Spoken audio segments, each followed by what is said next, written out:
कराची जे इलाइक़े Shah Faisal colony 5 number Qadria मस्जिद वेझो 3 मंज़िला इमारत अचानक धमाके सां किरण सबबि खंडू स्टॉप बासी ॿाहिरि 25 साला सिकंदर वल्द मोहम्मद बचल सोलंकी ऐं 19 साला असगर वल्द मोहम्मद बचल सोलंकी मलबो मथां किरण सबबि दॿिजी फ़ौत, जिन खे क्रेन जी मदद सां मलबो हटाए ॿाहिरि कढियो वियो ऐं खेनि जुना अस्पताल नियो वियो, जिते डॉक्टरनि संदन फ़ौत थियण जी तस्दीक कई। फ़ौतगी जी ख़बर पवण ते संदन वारिस लाश वसूल करण लाइ कराची पहुता।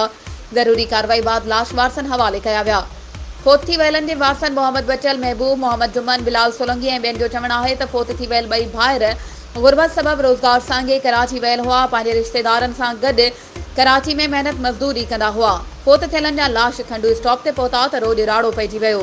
संदन वारसनि खे बेहोशी जा दौरा पइजी रहिया आहिनि।